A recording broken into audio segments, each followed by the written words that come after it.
Fully electric, over 290 miles of range, Volvo's first ever electric lineup. In this video, I'll review the Volvo C40 Recharge and the XC40 Recharge. Almost identical, we're reviewing them together in one comprehensive video, highlighting their very minor differences. Stay tuned until the end, where a surprising disappointment during my drive changed my entire perspective on these models. To start off, let's check out what's different on the outside between the Volvo C40 and the XC40. Basically, if you see both the cars from the side like this, the C40 looks a bit sportier with a cool curve that gives it some extra style.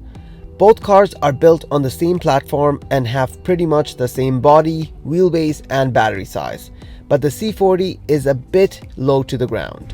This sporty look isn't just for show, it actually gives the C40 about 3 more miles of extra range than the XC40. Looking at both the cars head on, the C40 and the XC40 are twins.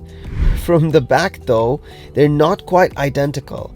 The XC40 sticks to the traditional Volvo look, while the C40 mixes in some Polestar electric car flair with a sleek curve at the back. This design means the C40 has 49 cubic feet of space with the seats down, a bit less than the XC40's 57.5 cubic feet of space.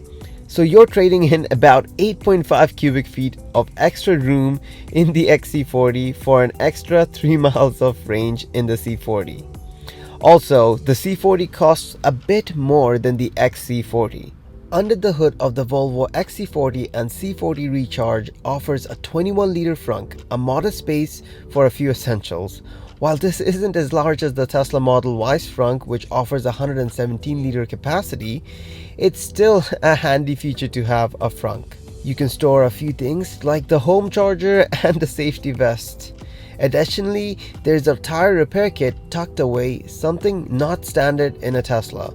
For that, you'd have to shell out a couple of extra bucks on Tesla's website. Next up, let's talk charging. These cars have the usual J1772 port for the charging, and they're ready for the fast CCS charging too. A big question I often get is about using Tesla superchargers.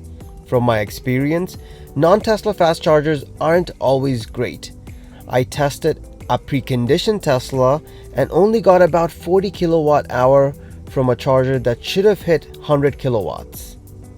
And it wasn't even that cold, but on a Tesla, I got over 250 kilowatt hour of charging speed even in minus 30 degrees Celsius weather. So can these Volvos handle fast charging in cold weather? Well, if it could, and I doubt it could, as it will be clear to you why I doubt it at the end of the video, but even if it could warm up the battery and charge fast, it still could take in a maximum charge rate of 200 kilowatt hour instead of the 250 kilowatt hour that Teslas can take in. Oh, and there's another point to consider. Even if these Volvos could smartly precondition for fast charging at Tesla stations, let's talk about cost. Tesla's pricing for non-Teslas is around 80 cents per kilowatt. This means a full charge could cost you as much or more than filling up a gas tank. This is definitely something to weigh on your pros and cons list if you were eyeing either of these Volvo models. As hatchbacks, both the Volvo C40 and XC40 are ideal for families, offering ample space in the back. Underneath the trunk area, you'll find tools for tire changes. Although there's no spare tire, there's also a first aid kit attached to the side of the trunk and also a handy 12-volt outlet. Stepping into the Volvo, you'll immediately notice the superior interior quality compared to the Tesla. The buttons and controls feel sturdy and well crafted without any of the flimsiness and squeaky finishes you might find in a Tesla. Tesla has improved a lot over the years, but they're still trailing behind these legacy automakers in this aspect. And in regards to the sound system, both the Volvo XC40 and C40 Recharge boasts a high quality Harman Kardon sound system, complete with 600 watt amplifier and 13 speakers, including a specialized subwoofer. However, the Model Y sound system is also impressive. Tesla chose to develop their audio system in-house rather than opting for a branded system. By investing in their engineering team instead of licensing a name brand, Tesla created a sound system that rivals expensive brands like Bose or Harman Kardon, delivering a top-notch audio experience. If you have ever been on a Tesla, you know that their sound system is as good as any expensive name brand speakers out there. The Volvo C40 and XC40 Recharge features a leather-free interior with seats and surfaces made from recycled PET bottles, offering a sustainable yet luxurious feel with leatherette and micro-suede finishes. The seats come with automatic adjustments, power controls, lumbar support, and a manual thigh support for added comfort. When you glance upwards, it varies based on which Volvo you're in. In the Volvo XC40, you get a sunroof, a classic feature for a bit of fresh air and sunlight. But in the C40, you're treated to a full panoramic roof, similar to the Model Ys. It's expensive and offers a great view, but it doesn't open. This is one of those subtle differences between the two Volvo models that might sway your choice. Looking down at the center screen, there's a mix of impressions. The 9-inch screen both impresses and disappoints. On the positive side, Volvo has embraced over-the-air software updates, a leap forward for legacy automakers. You can even watch YouTube and enjoy other entertainment while charging, a unique feature among non-Tesla EVs.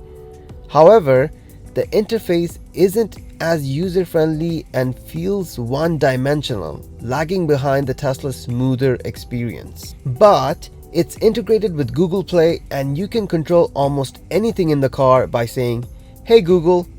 Also, unlike other non-Teslas, routing to a charger in the Volvo is quite straightforward, almost on par with Tesla. Just remember, this data comes from Google and doesn't offer live updates like Tesla's network, showing charger availability in real time.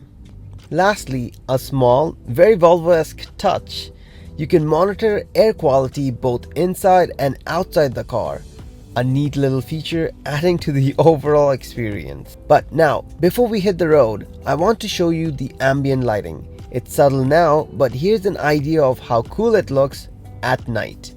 Another thing before I go on a drive and reveal that big disappointment I talked about earlier, let's check out the 360-degree camera on the Volvos. These cars, like many new models, features a bird's eye view camera system. Despite having 4 cameras on the Volvo, it still manages to provide a comprehensive view. In contrast, Tesla with 8 cameras doesn't offer this feature yet. Maybe in the future, a software update could surprise us with this feature as sort of a Christmas gift.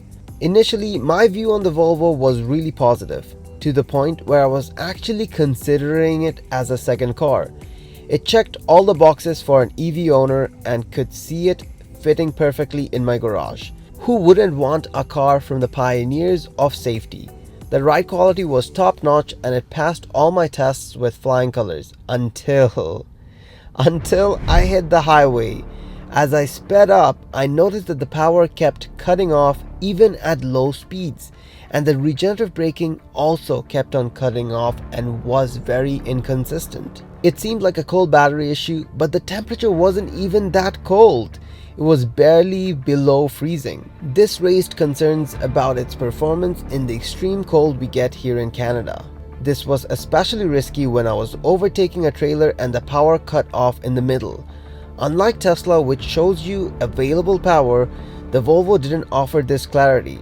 In warmer climates, these cars might excel, but they're new to the EV market and clearly have a lot to learn about cold weather. My first Tesla had cold weather issues as well, but the new one with the cold weather package handles Canadian winters much better. After the drive, I was so disheartened that I didn't even bother doing a 0 to 60 test, and I couldn't. It wasn't letting me. It was such a letdown. But don't worry guys, I've got another non-Tesla electric vehicle review coming up. This one's about another legacy automaker that's been in the electric game for almost as long as a Tesla. Stay tuned for that, I have high hopes. Remember to subscribe and hit the bell notification button so you get notified when I upload that video. Thanks for watching and see you on the next one.